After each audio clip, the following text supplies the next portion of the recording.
우리 사랑하는 여러분, 뵙게 돼서 반갑습니다. 지난 여름 얼마나 더웠는지 대구는 대프리카라 합니다. 건강하시길 이렇게 잘 여름 보내시고 오늘 교회에서 만나게 되고 또 성찬 예식 통해서 은혜를 많이 받게 되었습니다. 제가 한 6개월이나 또 꽤 오래 한 번씩 와 볼 때마다 교회가 새로워지고 또 반가운 얼굴들에서 반갑고요. 특별히 우리 김포 평강교회가 제가 이렇게 볼 때에 성경을 열심히 읽고 공부하는 그런 아주 아름다운 모습이 너무 훌륭하고요. 또 그 예배도 아주 경건하게 예배를 드리는 그런 모습들, 또 교회 일에 아주 충성스럽게 봉사하시는 그런 모습들이 아주 훌륭한 모습입니다. 이런 이 아름다운 모습을 앞으로 계속해서 견지하셔서 좋은 교회로 크게 성장하기를 주의 이름으로 축복합니다. 할렐루야. 기도드립시다. 우리에게 언제나 참된 사랑과 은혜로 복 주시는 하나님 아버지, 하나님의 거룩하신 뜻이 계셔서 이곳에 김포 평강교회를 세워주시고 지금까지 이 시간까지 인도해 주심을 감사드립니다. 하나님의 부르심을 받은 귀한 성도들 한 가정 한 가정을 주님께서 목자가 되셔서 축복해 주시고 목회하는 주의 종에게 큰 은혜를 주셔서 하나님께는 큰 영광 되게 하시며 믿음의 가족들에게는 소망과 기쁨이 되는 주의 종이 되게 해 주옵소서. 위대하신 예수 그리스도 이름으로 기도하옵나이다. 아멘. 오늘 성찬식 관계로 제가 조금 줄여서 설교 말씀드리는데 잘 경청하시기 바랍니다. 작전이란 제목인데 이 군사 용어입니다. 오늘 이 성경을 쭉 읽어보면은 국무총리 요셉이 그냥 용서해 줘도 되는데 그 열 형님들을 많이 신문 다루어 가지고 결과적으로 용서하고 그 70명 가족을 환란에서 구하는 그런 군사작전 같은 그 요셉의 이 생각과 요셉의 그 계획을 우리가 보면서 이 험한 세상 사람 우리도 이미 구원받고 복받은 것은 그건 기본입니다. 그렇잖아요? 예수 믿고 구원받은 것은 하나님을 받았는데 이 세상 살아가자면은 작전이 필요한 게요. 그래서 여러분이 훌륭한 계획하셔가지고 아름다운 인생 되시기를 주의 이름으로 축복합니다. 얼마 전에 이혼 소송 사건이 있었는데 담당 판사가 남편의 손을 들어준 그런 사건이 있습니다. 그 내용은 이렇습니다. 남편은 전통적인 유교 가문, 명절이나 그 기제사들 1년에 몇 번씩 제사 지나는 아주 봉건적인 그런 유교 집안의 가정의 남편이고 아내는 아주 훌륭한 기독교 가정, 장로님 가정의 딸이었어요.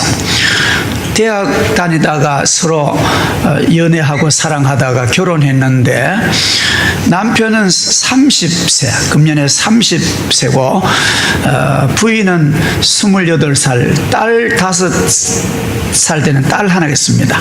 근데 공교롭게도 명절이 주일날이 되었어요. 그러니까 남편은 제사 지나야 된다. 제사 지나야 된다. 머리에 박힌.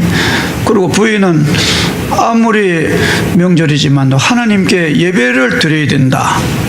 그래서 뭐 제사 지내고 교회 가는데 이렇게 다투다가 남편의 말이 자기도 모르게 그러면 마음대로 하려거든 나가라고. 그 말에 이 부인이 큰 충격을 받아 그 길로 집을 나갔습니다. 자기 친정에 가서 한 달을 지나다가 다시 돌아와서 나는 당신과 헤어지지 않고는 함께 살겠다 하니까 이 남편은 막무가내 나는 당신하고 못 살 그러면서 아마 어느 또 그 사이에 어떤 여인을 말을 해가지고 결국 그 남편은 재혼하고 그 딸도 남편에 맡겨지고 판사가 남편 손을 들어준 사건이 얼마 전에 있었습니다. 근데 이와 비슷한 케이스는 우리 주변에도 있어요. 조금 강도가 강하고 약할 뿐이지. 근데 이 부인의 입장을 보면은 원칙은 옳습니다. 자, 나는 예배 드리러 교회 간다. 주일날. 그 원칙이 맞는 거예요. 그리고 나는 가정을 깨지 않고 나는 고난을 같이 하면 가정을 지키겠다. 이거 부인의 원칙이 맞는 거예요. 그렇죠? 부인의 말이 하나 안 틀립니다. 근데 부인이 어디서 미스를 했느냐 하면은 그 작전에 그 사랑하는 방법론에 미스가 있는 거예요. 그의 원칙은 맞습니다. 옳습니다. 그러나 삶의 방법론에서 잘못이 있는 거예요. 그런 말 있잖아요. 성경을 읽으려고 촛불을 훔치면 안 됩니다. 목적도 좋아야 되고 방법도 좋아야 됩니다. 자, 명절날 제사 음식 만들어 주세요. 음식을 위해 사는 게 아니라 시댁을 사랑하는 거예요. 남편과 시부모를. 그래서 우리가 명절날 주일 오지만도 제사 음식 만들어주고 제사는 지나지 않더라도 절은 못하더라도 차선책으로 명절날 제사 지낸 거 지켜보고 기도하면 지켜보고 오후에 아니면 저녁에 차선책 예배를 가도 됩니다. 하나님이 너 그렇게 잘못했다고 그렇게 하시지 않습니다. 때로는 우리가 유연한 작전이 필요한 것입니다. 그리고 힘들고 억울을 하거든 십자가 지세요. 주님, 내가 견딜 수 있는 능력을 주옵소서. 그리고 울면서 자기의 마음에 있는 얘기를 시댁에 하십시오. 난 이렇게 나는 이렇게 해서 내가 좀 답답하다 힘들다 표현하십시오. 그리고 하나님께 간절히 기도하면 하나님이 길 열어주십니다. 좋은 믿음의 과정으로. 근데 이 부인은 그런 과정을 생략한 거예요. 하나님은 우리를 지으실 때 하나님의 형상대로 우리를 지으셨습니다. 그 하나님의 형상이라면 여러분 잘 아시죠? Image of God. 하나님의 형상이라는 말은 하나님의 사상, 하나님의 이성, 하나님의 생각, 하나님의 지혜, 이러한 것이 우리에게 투영됐다는 거예요. 그러면 우리가 어떤 사건을 만날 때에 중요한 것은 이성적으로 생각하고 판단하고 지혜롭게 처신하라는 그런 하나님의 명령이 우리에게 있는 거예요. 그것이 하나님의 형상대로 지음한 우리의 책무인 것입니다. 아담 하와가 뱀의 유혹 받았지만 선악과를 먹을 수 있고 안 먹을 수 있는 것은 아담 해와에게 있는 하나님의 주신 형상이 판단하면 되는 거예요. 우리 주를 믿는 주의 백성이 이 세상 살아도만 여러 가지 모양으로 유혹이 옵니다. 그러나 그 유혹을 거부할 수 있고 유혹에 넘어갈 수 있는 것은 내가 판단하고 내가 행동하는 내게 하나님은 권한을 주신 거예요. 하나님이 일일이 너 유혹한데 하나님이 일일이 가서 요건 맞고 요거는 그렇게 하시지 않습니다. 원재료를 주시고 너가 요리하란 거예요. 할렐루야. 예. 자, 하나님이 이렇게 우리에게 형상대로 지으시고 자유의지를 주셨는데 어떤 사람은 그렇게 물어요. 목사님, 왜 하나님이 뱀을 만들어 놓고 아담 해와가 재지게 만들어 놓고 이렇게 고생 해가지고 또 예수님 보내시고 또 믿게 하시고 왜 이렇게 복잡하게 하시느냐고. 그냥 아이고만 사탄도 만들지 말고 아무것도 없이 죄 안 짓도록 하시죠. 그런 질문 하시는 분이 혹 있는데, 신학적으로 해석해 드리자면은 하나님은 우리 인간에게 강요된 영광을 원하지 않습니다. 공장에서 만든 제품 같은 그런 인간 원하지 아니하세요. 하나님 로봇 같은 인간을 원치 아니하십니다. 생각하고 자기 자원하는 마음으로 하나님을 섬기고 유혹을 이겨내는 그러한 생명 있는 그런 실존적인 사람으로 살기를 하나님이 원해요. 그래서 신학적인 대답은 하나님이 고등 영광 받으시려고 여러 가지 유혹이 허락한다는 거예요.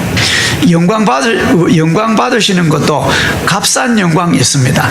중급 영광이. 그러나 하나님 우리에게 아주 고등 영광 받으시려고 온갖 죄와 유혹을 이기고 승리한 주의 백성이 드리는 그 아름다운 찬양과 예배는 그 고등 영광인 줄 믿습니다.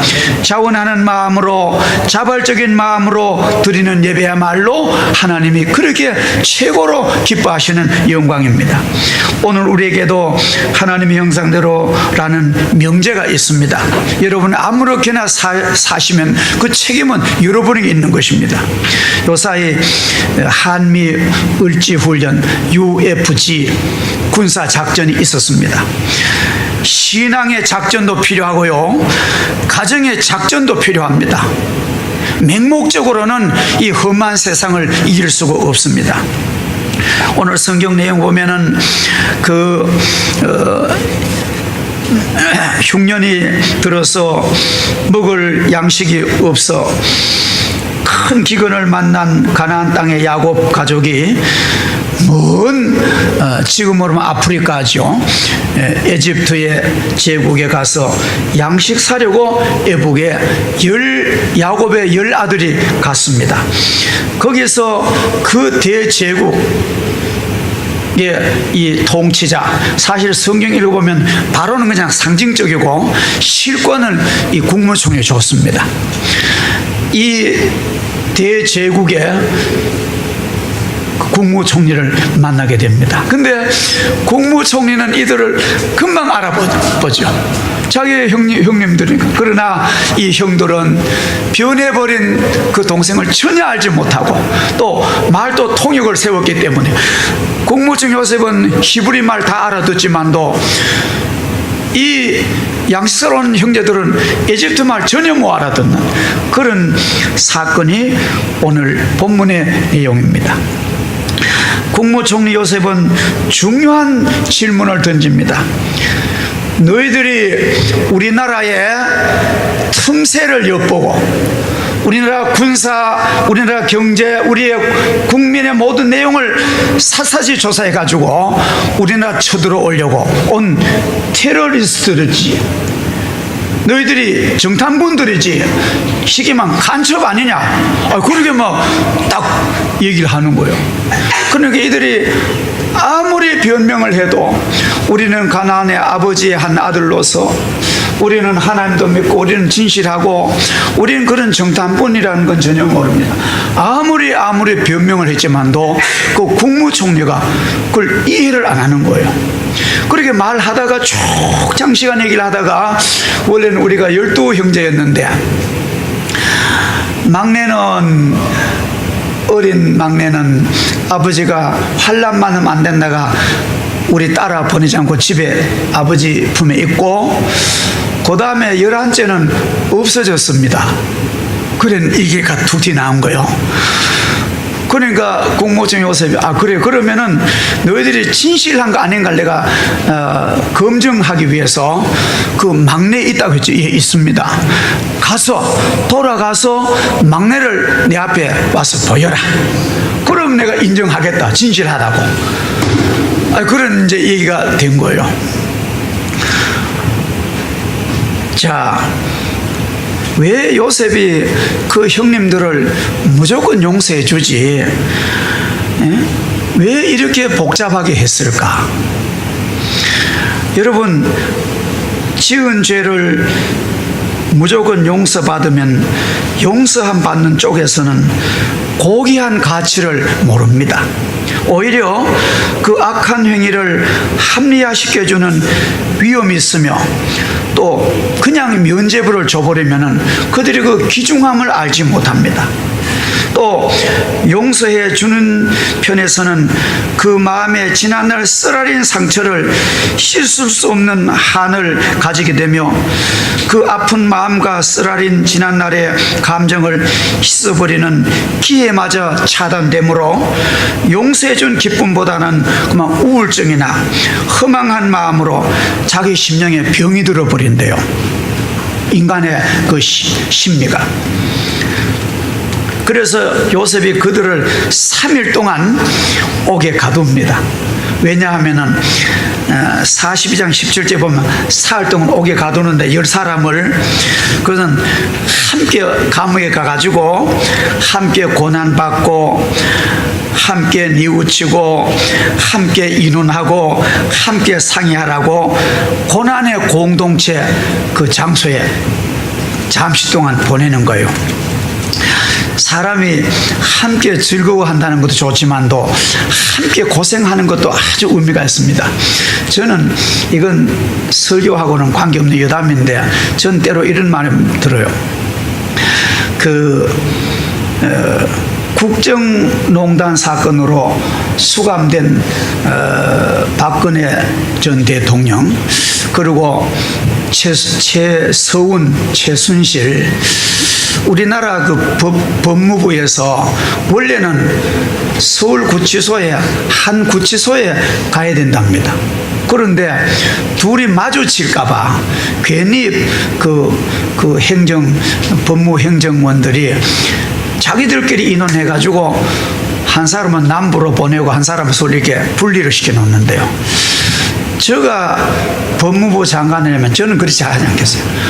한 구치소에 있게 합니다. 그래서 혹시 만나도록 배려를 해줘봐요. 그러면은 두 사람이 뭐 경상도 하면 뭐 싸우든지 찢어지든지 볶든지 간에 뭐 원망하든지 뭐 머리를 잡아 뜯든지 아니면 용서하든지 그러다 보면은 회한도 가질 것이고 우리가 이렇게 한 것이 잘못이 아니겠느냐. 제 혼자 생각입니다. 그렇게 함께 만난다는 것은요, 좋은 일만 아니고 나쁜 사건도 의미가 있다는 것입니다. 요셉은 그 형님들이 3일 동안이라도 깊이 그 문제를 한번 생각하라고 의자에 앉혀 놓은 것입니다. 인간은 고난을 겪어보아야 사랑과 용서가 얼마나 고귀하다는 것을 알게 되는 것입니다. 경험해 보아야 사람의 삶의 맛을 아는 것입니다. 요셉이 제일 보고 싶고 제일 듣고 싶은 것은 친동생 베냐민의 얼굴이며 그 음성입니다. 사실 12형제지만도 배가 다른 거예요. 그렇죠? 레아, 라헬, 빌하, 실바 어머니가 넷이에요. 그러니까 네 사람의 배에서 12아들이 났으니까 그 가운데도 막 여러 가지 다툼이 있었는데 요셉이 제일 보고 싶은 것은 한 어머니 라헬에서 난 자기 친동생이 그렇게 보고 싶은 거예요. 그렇지 않겠습니까? 한 번만 봤으면 꿈에도 그리운 동생. 그래서 요셉은 동생도 보고 아버지도 만나고 그 가족을 기근 환난을 구원하려고 깊은 이 작전을 쓰는 것입니다. 베냐민을 데려오너라. 지금 이 10명의 형제들에게는 요셉 증후군이 있습니다. 생각하기도 싫은 요셉입니다. 그 트라우마가 가슴속 깊이 꽁꽁꽁꽁 숨겨둔 것입니다. 20년 동안 입 밖에도 내지 않았던 그 요셉 증후군. 아버지도 속였습니다. 그 형제들만 꼭 알고 있습니다. 팔아 먹어놓고 인신매매해놓고 사나운 짐승에 뜯겨 죽였다고 그렇게 범죄한 그 쓰라린 죄악이 그들 가슴에 있는 거예요. 그것을 다시 들춰내야 되는 것입니다. 짚고 넘어가야 하는, 반드시 말해야만 하는, 그래야만 요셉과 그 형제들은 바른 인간관계가 되는 거예요. 그거를 고백하지 않고는 같이 만나도 행복하지 않습니다. 여기서 요셉은, 성경이 뭘 말하냐면, 여기에 요셉은 예수 그리스도를 가르치고, 그 열 형제들은 열은 만수잖아요. 하나님의 자녀들을 가르칩니다. 요셉은 그 하나님의 자녀들을 그들의 잘못을 고백하도록 하고 구원하기 위한 그러한 작전입니다. 베냐민 사건은, 베냐민 데려오는 것은 기근보다 훨씬 차원이 깊고 높은 문제입니다. 그렇잖아요. 여러분, 돈 문제도 물론 중요하지만 돈보다 더 귀한 것은 가정의 부부간의 신뢰요, 사랑입니다. 서로 거짓되지 않는 진실함입니다. 삶의 근본 문제이며 자존심 문제고 회개의 문제이고, 아버지 야곱에게 그 모든 사실을 알려야 하고 고백해야 되며 참회의 터널을 지나야 하는 중요한 문제가 베냐민을 데려오는 문제입니다. 그들 스스로가 풀어야 하는 아주 중요한 문제를 지금 만났습니다. 진정한 회개도 없는데 용서해 줘야 할 문제는 아닌 것입니다. 우리들도 마찬가지래요. 우리가 자녀를 기르든지, 우리가 부모님하고 관계를 하든지, 성도들하고 함께 관계하든지, 이 사회에 살아간, 직장에 살아가는데 누가 내게 큰 잘못을 범하든지, 내가 또 어떤 남의 큰 잘못을 했든지 간에 반드시 화해와 용서와 고백에 내가 미안하다, 사과의 과정이 있어야 그 인간입니다. 그거 없이는 그건 삶이 아닌 것입니다.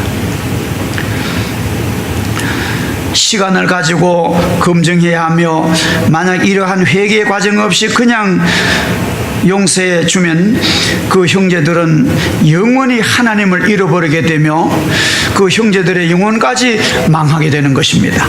회개 없는 영혼은 망하는 것입니다. 성경 가르칩니다.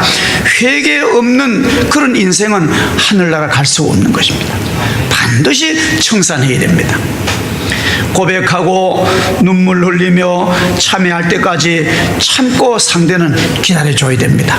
회개를 강요해서는 안 됩니다. 스스로 회개가 우러나와야 됩니다. 요셉은 예수님의 표상입니다. 그 형제들이 회개하도록 깊은 인내로 기다려줍니다. 그래서 결과적으로 성경에 보면은 그들을 사랑으로 구원하게 됩니다. 사랑은 오래 참아주는 것이 사랑입니다. 제가 목회하던 대구에, 저희 교회에 귀한 여집사님 한 분이 아주 성품도 좋고 너무나 착해요. 법 없어도 천국 갈 그런 분인데, 남편이 젊은 날에 집을 나갔답니다. 술 먹고 포근하고 담배 찌들고 나름대로 뭐 사업하다가 온갖 돈 끌어들여 하다 망하고, 집을 아내도 자녀도 다 버리고 집을 나가가지고 한 18년 만에 병들어 들어왔어요. 남편이 들어왔는데 병들어 암으로 들어와가지고 한 8개월 있다가 이제 죽었습니다. 경대병원 제가 장례를 집례를 했는데, 그토록 애먹이던 남편이 들어왔는데 들어왔어도 내 잘못됐다는 고백을 없더란 것입니다. 그래서 잘못에 고백도 못 받고 저 세상 갔어요. 근데 그 집사님이 자기가 내준 그렇게, 목사님 나는 너무나 마음이 허망하다는 거예요. 한마디만 내게 고백해도 용서하고도 남는다는 거예요. 인간이 다 그런 약한 존재 아니에요. 그러나 한마디 고백 없는 그 사람 볼 때 너무 불쌍하고, 그러면서 내중에 들은, 제가 은퇴한 이제 3년인데 들으니까요, 그 집사님이 우울증으로 병이 들었다는 거예요. 예, 이거는 제가 참 우리 성도들이 이 심적으로 건강해야 되겠다. 바로 심리 치료가 바로 되겠다. 아주 절실히 저게 느껴집니다. 그렇게 하면은 그 여인이 받은 상처, 숨겨진 가슴의 한 때문에 자기 자신이 자기를 비하하게 되고 자기를 미워하게 되고, 용서해 줬는데 마음이 불안하고 정서적인 아픔이 남아 있어서 마치 호수에 물이 혼탁해지면 맑아지자면 스스로 자정의 시간이 필요하듯이, 인간도 자기 자신의 정서를 너무 무시하면 자기 자신이 그만 병들어 버리고요, 내중에는 실망하다가 스스로 병든 인생이 되어버려요. 영혼까지 병듭니다. 그래서 우리는 용서해 주든지 용서를 받든지 자기 중심을 가지고 이런 하나님의 원하심을 우리가 잘 알아들어야 될 줄 믿습니다. 사람이 오늘 성경에 보면은 그 3일 동안 감옥에 들어가서 저들끼리 이런 말 합니다.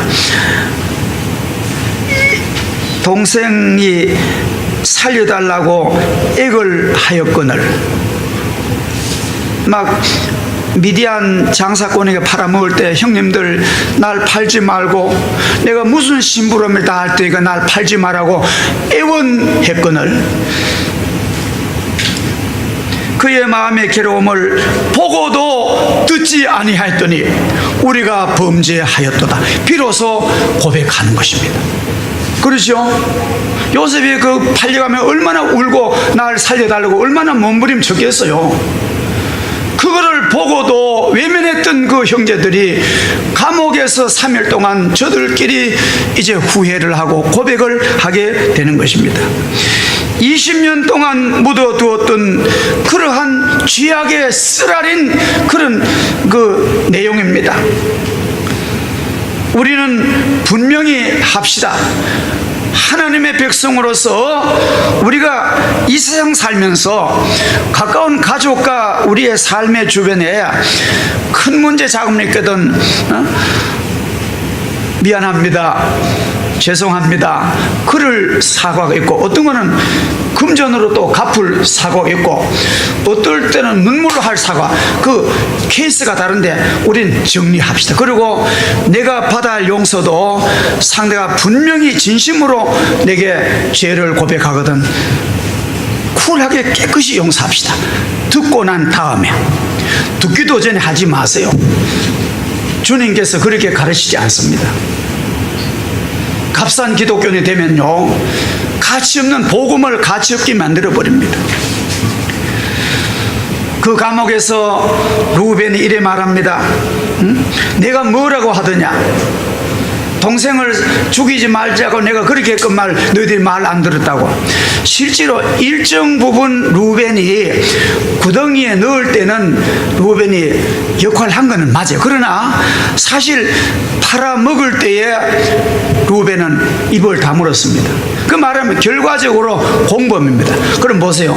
이스라엘 가족 문화에 보면 루벤이 장자잖아요. 그러면 그들의 리더입니다. 리더잖아요. 교회도 예를 들어서 교회에 목사님이 물론 목자 리더지만도 앞으로 우리 김포평교가 더 성장하면 이제 여전도회나 뭐 남성교회 뭐 거기에 이제 회장 리더들 있잖아요. 그룹에 리더가 되자면요, 남을 원망하거나 책임 전가하거나 그럼 리더가 안 돼요. 눈치만 보는 사람 절대 리더는 안 됩니다. 똑똑하긴 똑똑하고 그 조직의 멤버는 되지만도 리더는 눈치 보면 안 돼요. 하나님은 리더를 세울 때에 그런 베드로 같은 우직한 사람, 실수는 있지만도 참으로 공명정대한 사람이 리더가 돼야만 됩니다. 그래서 오늘 이 성경을 보면은 그 루벤에 대한 리더의 자격 상실도 우리가 잘 배울 수가 있는 것입니다. 가정에서 자녀들이 있는데요, 리더를 폄하하면 안 됩니다. 흔히 보면 그 가정에서 혹시 그런 일이 있어요. 우리가 흔히 보면은 중직 가정에 목사님의 자녀들이나 장로님 가정의 자녀들이나 권사님의 자녀들이 예수 안 믿고 하나님 떠나는 그런 자녀가 있는데 그 어디서 그런 게 오느냐 하면은 가정에 아무 생각 없이 교회 폄하하고 교회 뭐 잘못되고 헐뜯고 하나님의 종 욕하면은 그 자녀는 영원히 하나님을 떠나는 불행한 인생이 됩니다. 나는 그런 아빠 엄마가 많은 그런 신은 안 믿어. 자기 신의 대리자를 욕하고 자기 신전을 욕하는 그런 신은 안 믿는다는 거예요. 무슨 말 해도 안 믿습니다. 가슴 아프니. 그래서 여러분들 가정에서는 절대로 교회에 험담을 하지 마세요. 교회에 험담이 있습니다. 상처 없는 게 어디 있겠어요. 험담하시지 마시고 주의 종 욕하지 마. 예를 들어 아주 목사가 아주 나쁘더라도 여러분 그런 목사가 없겠습니다만도 만약에 목사가 좀 나쁘더라도 자녀들 있는데 목사님 욕하면 안 돼. 왜? 그 자녀들 영혼이 망하는 거예요. 하나님 떠나버립니다.